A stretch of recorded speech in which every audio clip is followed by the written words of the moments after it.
Go ahead, fall in love. It doesn't take long. She's gorgeous.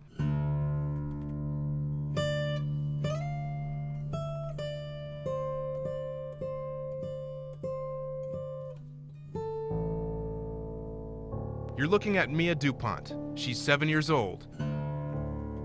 7 years in her shoes have been quite an adventure, but we'll never fully understand what it's like to be Mia. No. First, there was little Joshua. Joshua has a big personality. He always has. And by the way, this isn't just a story about a cute little girl. I was huge with Mia. I was just enormous. It's a story about a cute little mom. I morphed into this huge planet. Elizabeth Dupont. Okay. Oh. Let's back up for a minute. Elizabeth wasn't always a mom. She wasn't trying to get pregnant with Joshua. In fact, her and her boyfriend had been broken up for months. They decided to give it another try, and within a couple of weeks, kapow, pregnant. They took comfort in the belief, as so many other couples do, that it was all God's grand plan. They plowed through the first pregnancy with a can-do attitude. It was worth it. Take a look at Joshua. Not long after he was born, the dust was just beginning to settle. Hope was on the horizon when Elizabeth's boyfriend suspected the unthinkable. Elizabeth was in denial. I was like, oh, you're crazy. How did no? Her boyfriend braced himself, and it wasn't easy. I'm telling you, that boyfriend was me. And so he almost had to drag me back to the doctor's office. And so when I found out I was pregnant with Mia, it was a shock. It was a big shock. What the hell was God thinking now? Was this some kind of dry humor joke? I think for Rick and I, it was just overwhelming. We'll just leave my opinion out of this story for now and simply put it like this. It was a time of mixed emotions. Oh.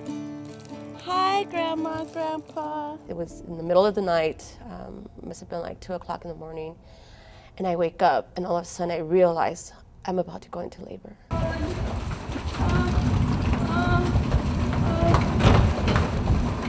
My labor with her, I wanted it to be very zen. Ideally, it would have been at home in the tub with a midwife, but it was the opposite of that. In order to see the humor in this situation, you have to understand that Elizabeth bragged for the last 9 months that she was going to deliver Mia without an epidural. Trust me, at that moment, I wished for an epidural. Everything just happened really, really fast. It was just intense, excruciating pain. I didn't know if I was going to pass out in the middle of that. I didn't know what was going to happen to me. And the irony lies in the fact that Joshua took 17 hours to squeeze himself out. She was ready to come out. She was not going to wait for doctors. She was not going to wait for anesthesiologists. She was going to come out right there and then. Look at a beautiful little girl. She just looked like a little angel. The only thing that we're missing was the little wings.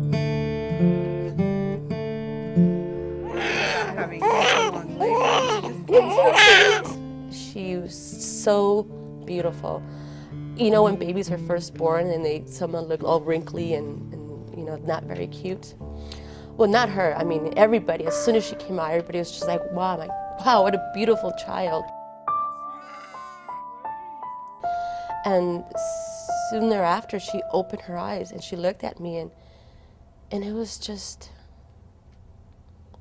I wish I could relive that again.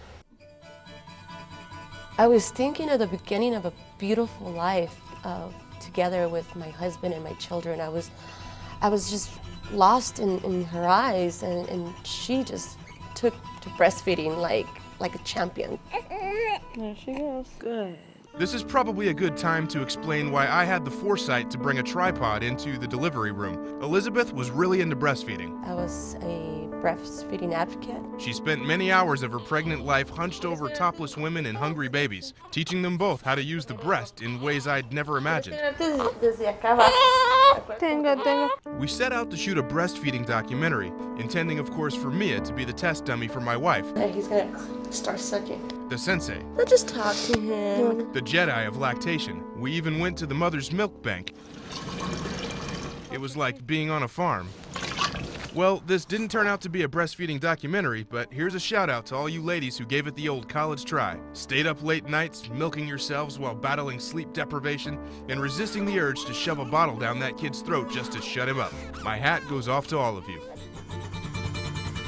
Mia and I bonded immediately. As soon as she was born, they gave her to me, and they laid her on my chest, and I attempted to breastfeed, and she latched on, and it was at that moment I just knew that it was just going to be this connection between she and I, that it was going to be everlasting. 9 months of nausea and a whole lot more. It all boils down to moments like this. First 24 hours after her birth, it was just very calming. It was very, it was just full of promises. Promises, sure, but the agenda was clear. Let's get a breast in this kid's mouth and make her suck milk out of it. She was a very happy baby. She was very alert. I remember that. I've never really been into babies, but Mia was a good one. Real cute, soft, good stuff. It was just magical. It was the sweetest, most magical thing that I actually experienced twice, because I felt the same way with Joshua. I guess it's 3 days after the baby's born that he could stay at the hospital. I was ready to go the next day. I just wanted to take her home with me and start our new life with her. You do the turns, you get the baby on here. When a baby's born, parents are filled with hope, but no one really knows what the future will hold. The newest addition to the family was home. Weeks later, it was like she'd always been around. She easily smiled. She would easily break a smile. She loved to be held and cuddled. Quietly, he sits there against the starlit sky. So at a very young age, I mean, she just had this very calming personality.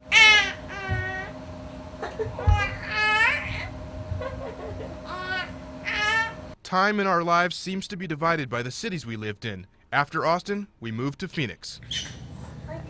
Mia had just turned a year old when we got to Phoenix. Still, no red flags. I was busy with a new job. Elizabeth didn't really know anyone in Phoenix. She spent all of her time with the babies. She was starting to feel the weight of loneliness and the incarceration that comes with taking care of 2 small kids. We had our little relationship problems, but it didn't stop us from tying the knot. It was a spur-of-the-moment courthouse kind of thing. No good pictures, sorry. Once again, I guess it was God's plan. Mia at that time seemed like everything we wanted her to be. She was very aware of all of us. Okay, this is important. Listen to this. She would do a lot of imitation, a lot of facial imitation. She would make a lot of sounds. Mia was interacting with her mom.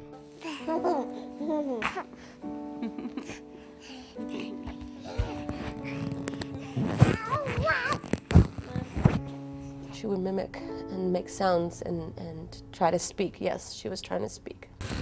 Hi,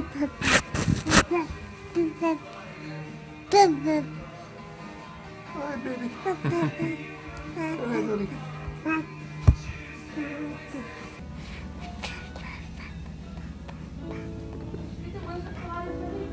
But she was a baby, a newborn baby. Is it possible she was just making random noises?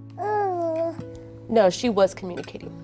Mia was communicating with me at 9 months. Not according to Mom. It was easy for her to let me know about her wants and needs because A, I was so in tune, and B, she could let me know when she was hungry. She could let me know when she was bored.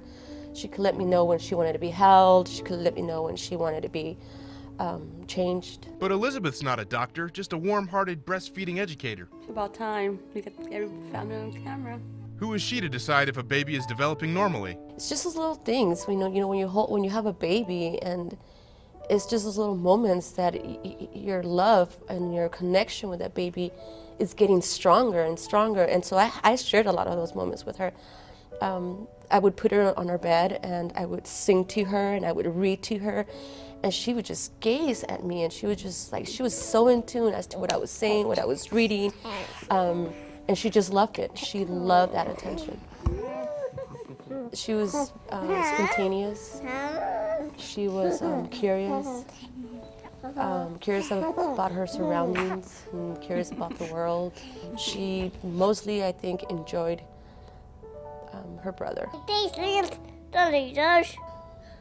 Like, her brother always made her giggle. So after 2 back-to-back unexpected pregnancies and a move that took Elizabeth away from her friends and family, a little light was starting to shine through. Look. Face. Oh shit. Did you get that on video? No. You didn't get that on video? She's a very easy child, and so was her brother. They were both easy children. Different in personalities, definitely, but I always felt like I was a very lucky mom. Josh was the life of the party. Mia? She was doing everything I expected her to do at that age. I didn't have any concerns at that time about her development. She was doing everything that she was supposed to be doing. Look at her, baby. We took her to a pediatrician for the normal appointments any baby would have, but we never had a child development expert look at her and assess her progress. We didn't see any need to. She seemed fine. So the big question is, were there any signs at this age that Mia was not coming along as she should? You know, I ask myself this question often, and again, it was up to the first year of her life. She was nothing abnormal about her, nothing at all. She was just a happy, beautiful baby. What happened next was like a bad dream.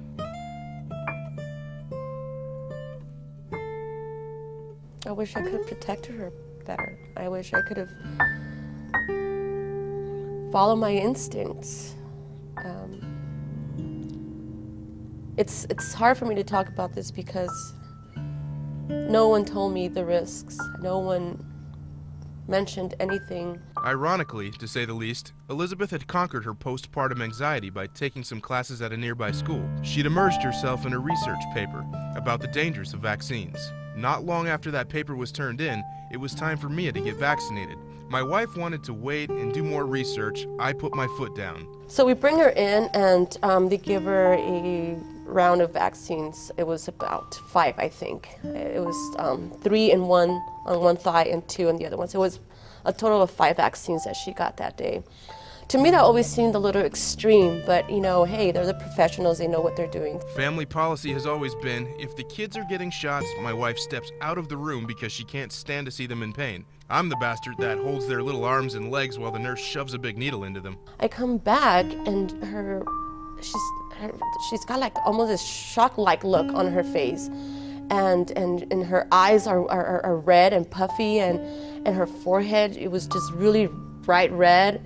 And I knew, and all I wanted to do was just grab my baby and take her home and try to console her. Taking her home didn't help. In the next few hours following that, she was just,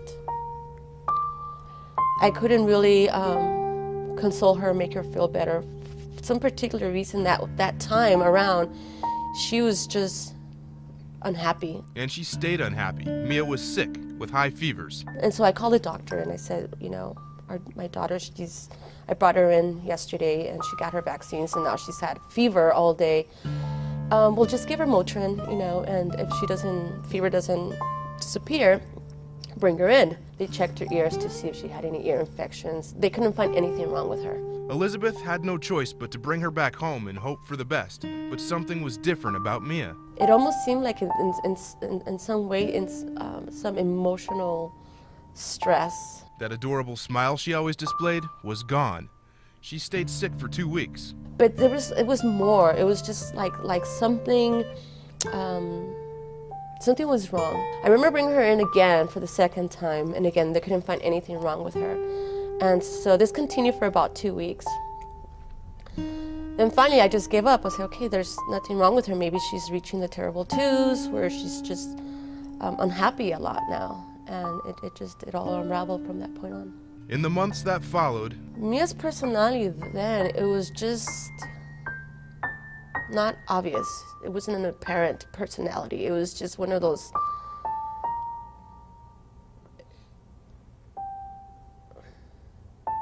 She was, let me think about that for a second. While she's thinking, let me tell you what I remember about that period of time. Mia had no regard for people around her. You'd call her name and she wouldn't look at you. She'd only look at you if she wanted to. She'd only do what she wanted to. I caught her once in the bathroom with an entire roll of toilet paper that she methodically ripped into little pieces and piled onto the ground. I tried to scold her and let her know that I was serious. I was only met with a little smirk. Everything was on Mia's terms. She was like a cat. Mia loves candies, cookies, chocolate, more than most kids. I remember holding a cookie in front of her and trying to get her to say the word cookie. She wouldn't even try. She would stand there and cry. She looked very confused when I would ask her to try to speak, and we had no control of anything she felt or did. She would come to me when she was hungry or when she needed to feel secure. She'd come to me and she would let me hold her, and I was still breastfeeding around the clock at that time. And so, but it wasn't apparent. Like, there's no real strong memories of things that happened with her because she was, at this point now, in the background. And then her brother was developing at a very rapid pace. Mia became extremely dependent on her mother. Mia did not take well to strangers. We lost a lot of babysitters. If I would leave and I come home and get the report as, how did the kids do, babysitters always said, well, I don't think Mia likes me. But it wasn't that she didn't like them. Mia was unhappy anytime her mother wasn't around. Mia would walk to the front door and sit there and just wait there for a good hour, hour and a half. Looking back, Mia was not the same happy little baby we'd had just months before. She wasn't trying to communicate with us. She wasn't trying to be a part of the family. We boiled it down to her being stubborn and independent. Again, no major concerns crossed through my mind. It wasn't obvious for me. It was just, my daughter, who I love very much, and she was just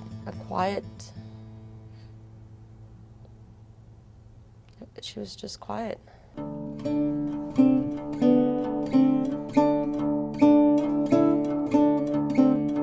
Mia was 2 years old when we moved to California, about 2.5. At first, moving to Los Angeles was a really good time. The sun was always out there shining. I had plans to make movies and get rich. You should have seen me, I was on fire. My oldest son, Jason, had just come to live with us.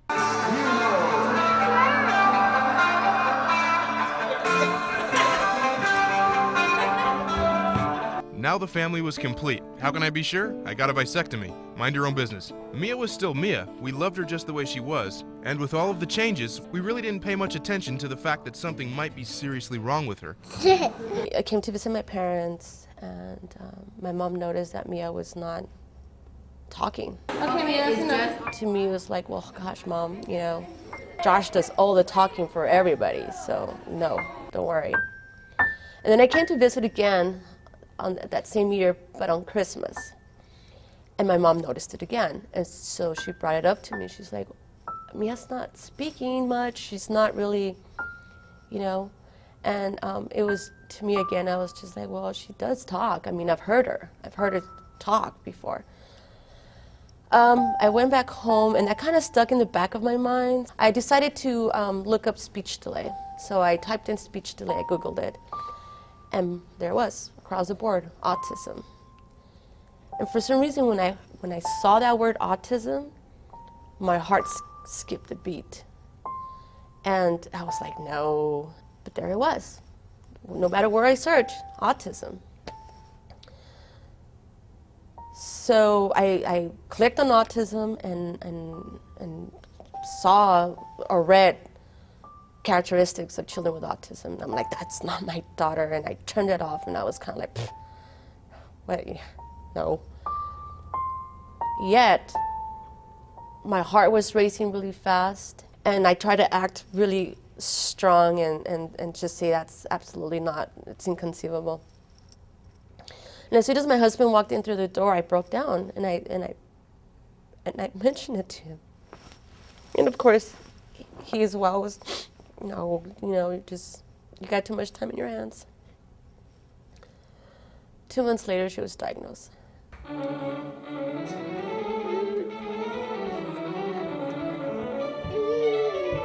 A great man once said that each and every day, our goal should be to do the best we can with the hand we're dealt. First, you have to come to terms with the news.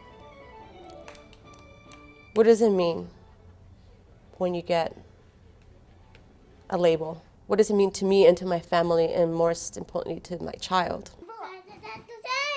I wasn't having any part of this supposed diagnosis. I mean, a lady spent less than 10 minutes with my daughter and decided that she was autistic? I was about as ready to bite into that one as I was ready to fix a broken leg with a holistic healer. In case you didn't get that, I didn't believe she was autistic. If he's in denial, maybe there is a possibility that she's not autistic, that she's been misdiagnosed. I couldn't quite convince my wife that the lady with the PhD was completely ignorant. Mine tastes like chicken dough. Mine tastes like ice cream. I couldn't quite convince myself either. But as long as I presented an ounce of doubt, my wife didn't have to drive herself crazy. In the worst of times, sometimes all people need is a glimmer of hope. I think part of both of us being in denial, the early stages, it kind of helped me to research more. It gave me the backbone to be strong and not to break down and to research. And so I did. I did a lot of research. And I came across this website that talked about recovery, children with autism recovering.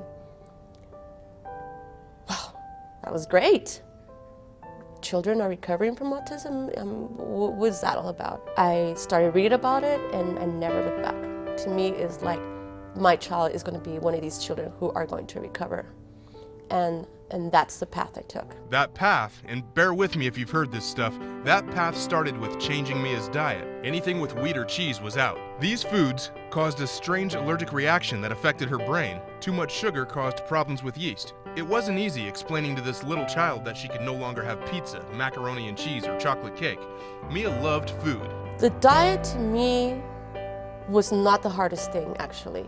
If to me was changing the way she ate was going to help her recover, then that's easy. So it was tough love, but we went at it full force. Because I was happy that I was able to help her in this way. To me, it's like I have these tools I can work with.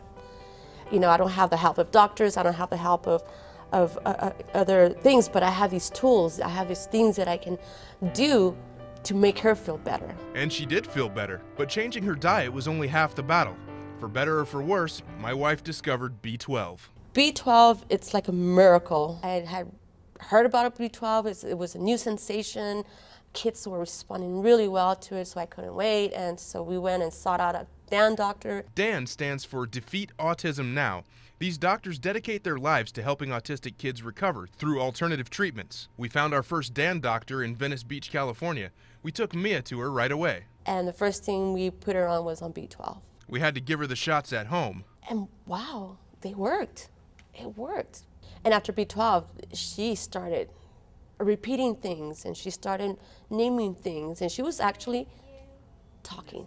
Brown baby, baby.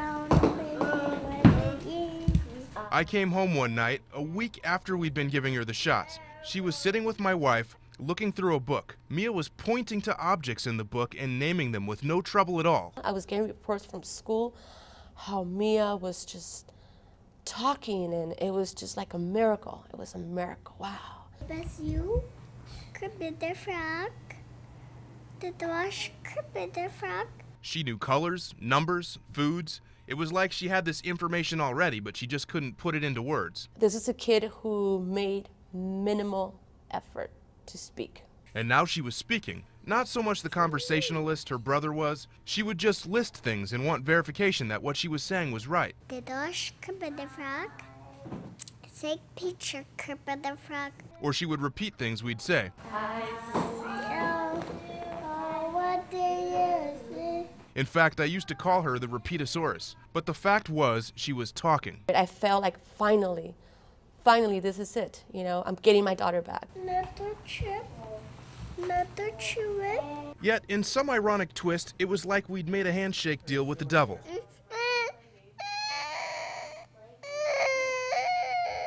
2 weeks later, Mia started headbanging.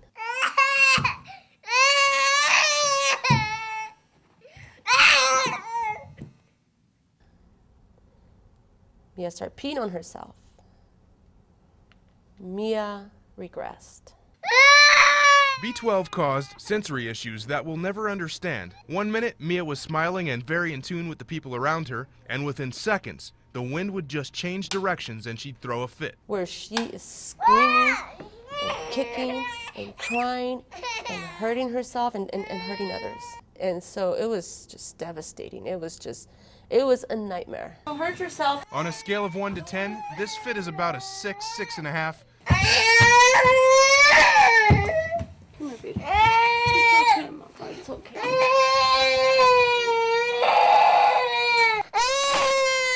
Watch how it comes and goes. She's not mad, she's a victim. She doesn't like when this happens any more than we do.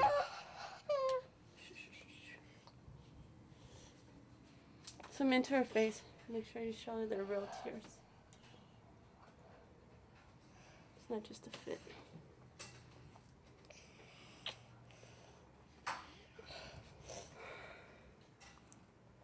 It's okay. Watch Emma. Are you okay? You feel better?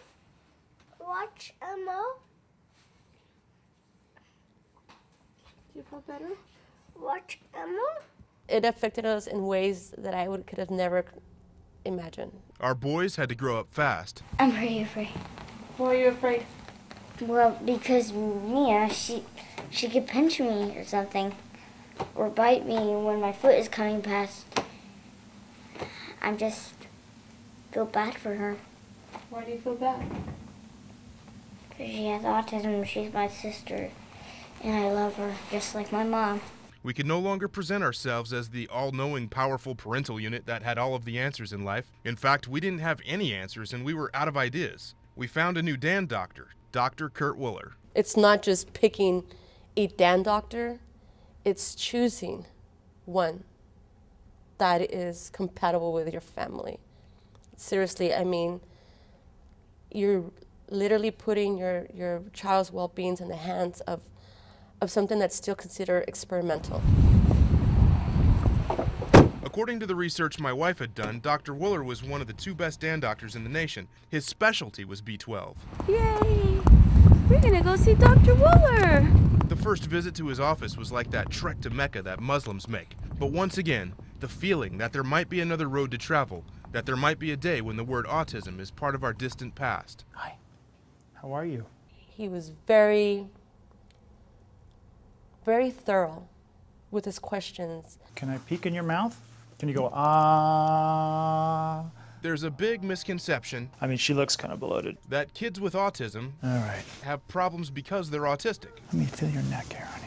But a good Dan doctor is quick to point out that you should forget for a minute that they're autistic and just look at the symptoms at hand. Let's see your belly here. So if Mia's stomach hurts, it's not just because she's autistic. Was there ever any traditional, medical tests with her? CT scan, MRIs, EEGs?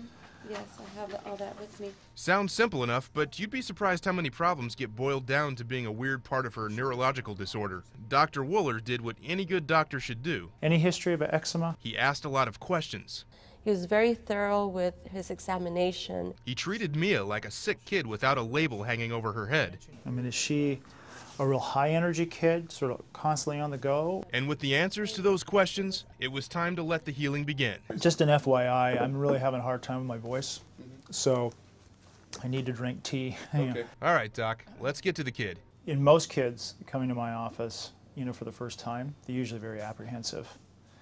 Very apprehensive. Many of them have a lot of anxiety, difficulty to get them even to come into the room. So she seems to be well adjusted. As far as physical exam, no. I mean, I think straightforward, knowing what you guys have already done. Dietary intervention and implemented supplements and whatnot. Really, the only thing that stands out is her bloated abdomen, which is really common. He explained things very carefully, and all of a sudden I was getting it. So this is her abdomen here, huh? Yeah, so a lot of gas, a lot of stool. That's where a lot of her bloating is coming from. And she'll tell you, she'll say, tummy hurts. But Mia can't always tell us what's wrong with her. In fact, as soon as she's having a problem, the first thing she loses is her ability to speak. We were just all sitting around playing, "You're 5 years old now."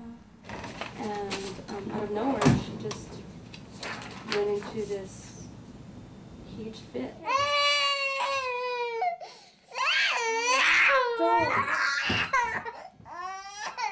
Just as she goes into it, she comes out of it.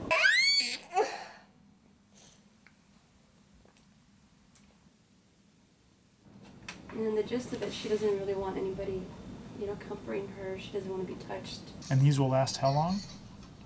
That one was about 10 minutes. She headbang? And what happens after tantrums? I mean, what? That's it. She's They're over. sort of back to where she was before? At first, when these started, she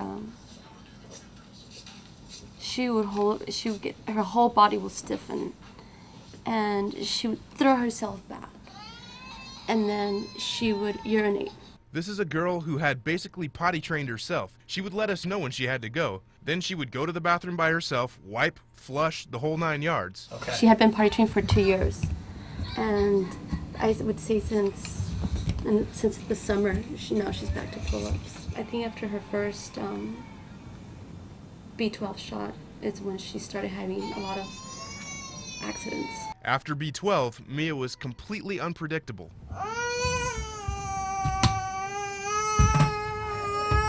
Well, as we told Dr. Wooler about our first experience with B12, he had a good question. How much B12 were we giving her? It turns out that the amount of B12 that our first stand doctor had prescribed was way too much for little Mia. That one dose would have been a starting dose for somebody who weighed 120 pounds. That guy didn't just say what I think he said, did he? Her weight at the time that the B12 was started was 28 pounds, okay?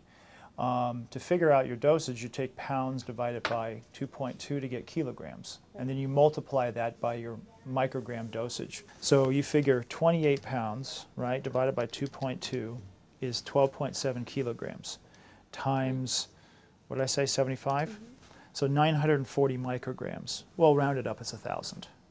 So approximately about 1,000 micrograms twice a week, maybe 1,250, if you wanted to figure out the exact concentration. She was starting off at 3,750 micrograms, which was an equivalent starting dose for somebody who weighed 120 pounds. So it was pretty clear that, hey, it worked as far as the speech issue, but not understanding all the other relationships that are going on in the methylation cycle, it just significantly drove that biochemical system too much. Because methyl B12 will push that system, will push that methylation chemistry. That's why you're always starting, and why I always start off with lower dosages, more conservative, because you don't always know what you're going to get. So there it was, an answer. Take it or leave it, the B12 helped Mia, but we'd given her way too much. Dinosaurs. Scooby-Doo. Knowledge is power, but what's next? The only thing that was helping her break out of the autism shell was also freaking her out. What did this mean? What kind of trip were we on? What was the future for our family and for Mia? For some reason, I blame myself, and therefore I shut everything and everybody else out. Now that my wife had really had a chance to soak this whole autism thing in, it was starting to bring her down. How could this happen to me? How could this happen to me? And I didn't even see it coming. And so that made me feel helpless. On the outside, we appeared to be a perfect family, with a cute little girl that you wouldn't even notice with special needs. Inside our home, the story wasn't much different. I worked long hours, well into the night. The only way that I can forget for a moment that I had this huge problem in front of me was by cranking the music, opening up a bottle of wine, and saying, I'm going to take a break for a few hours.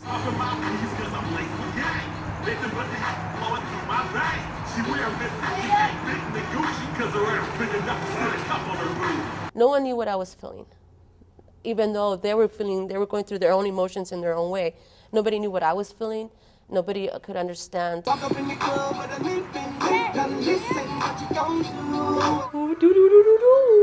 We still kept Mia off wheat and cheese products, and my wife was very active in researching the latest supplements and therapies. But for the first time since the diagnosis, we were trying to accept that our child was autistic, whatever that meant. Cute. We had to swallow it, and let it digest. Our happy lives and our marriage were in serious trouble. And I knew that I still had to be a wife and a parent to the other 2 children. Now watch me, okay? You know it's hard out here for... I'm trying to get that money for rent. But it was nearly impossible at times. It really, really was. Thank you, Nana. Say thank you, Nana. Oh my gosh. She's not here, huh? That's why you're like, well, where is she? We started to separate emotionally. Ouch! Mia, you better get off me. I didn't care. I didn't really consider other people's feelings, like my husband and at times the other kids. I didn't really take their feelings into consideration. How much would a woodchuck? I felt like I was going through this alone. And so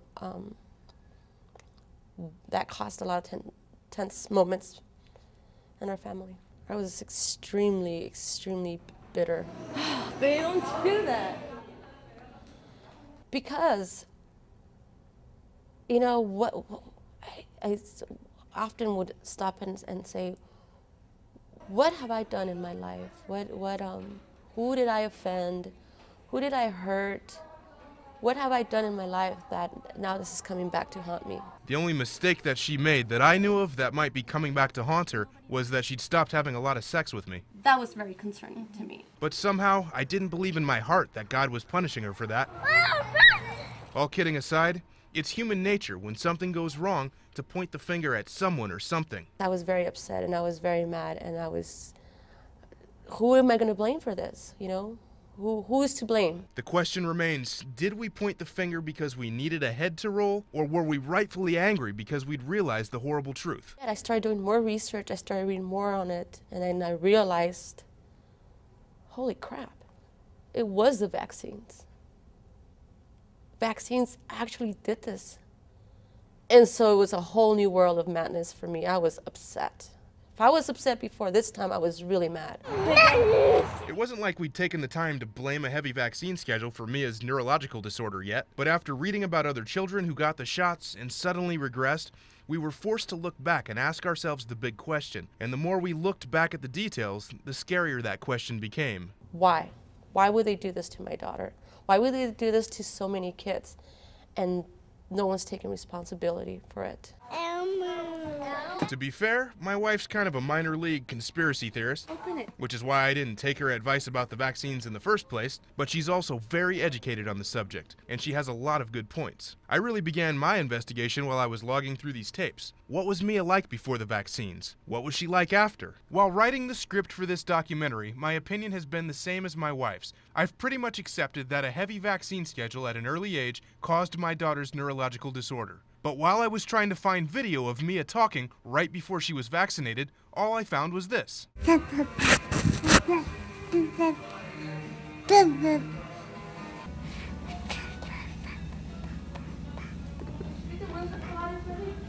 And while she's clearly full of life at that point in time, most of the video that I have of her communicating with us at an early age is from about a year before her vaccinations.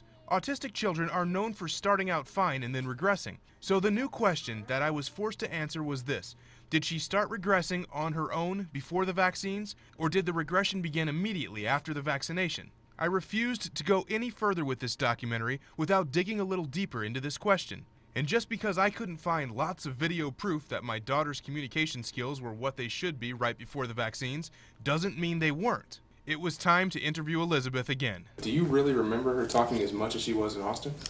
I spent all my time with them. As soon as we got into Phoenix, you went to work. And I had nothing but time in my hands.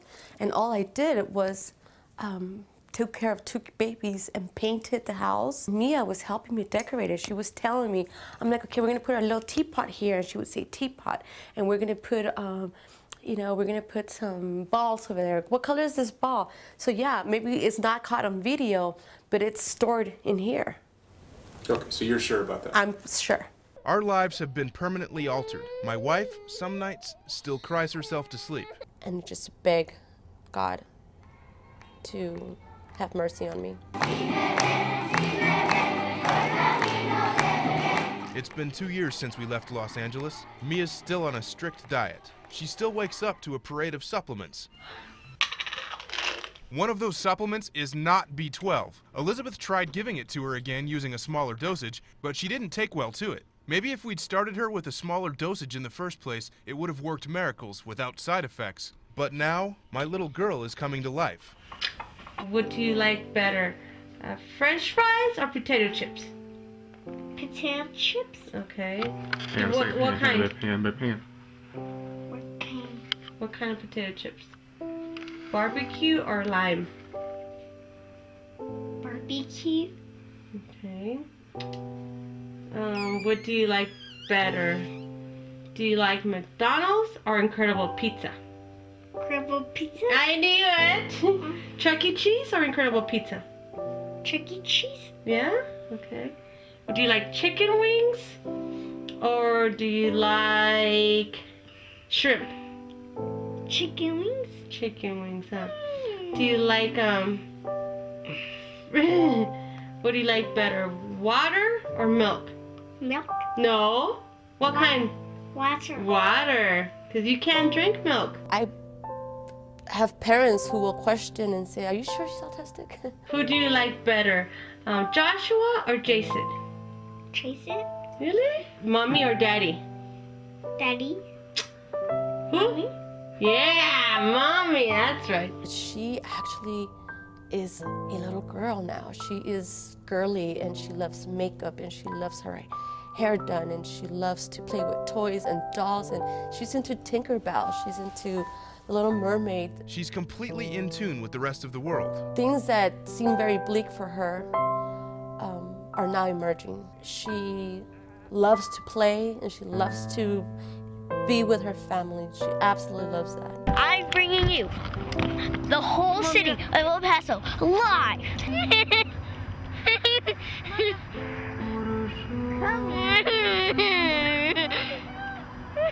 We're mastering our meditating here. Here we come.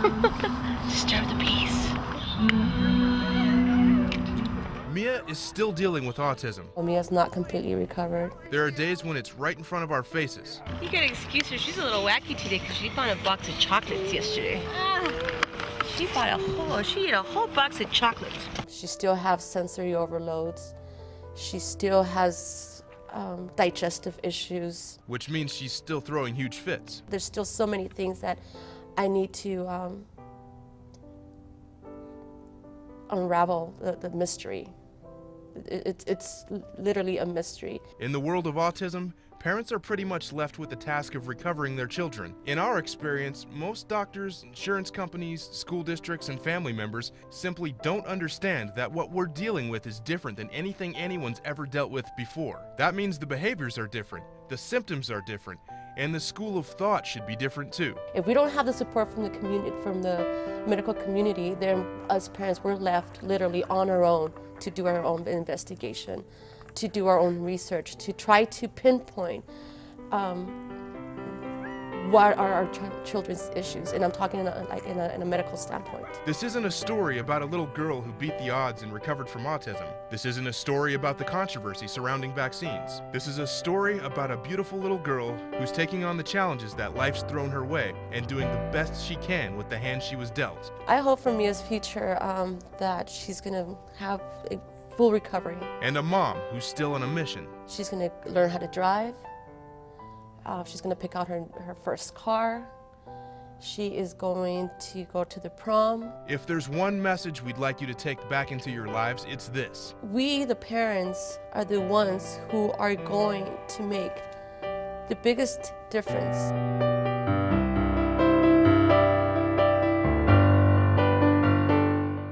Don't give up. Never lose hope. Never lose hope. Thanks for taking the time to watch Mia's story. I'm Rick Dupont.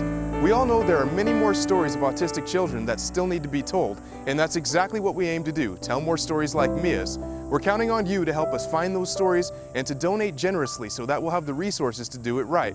Every $1, $5, $10 donation that you make helps us spread awareness to parents, people in the medical community, and everyone else. Everybody knows somebody that's dealing with autism.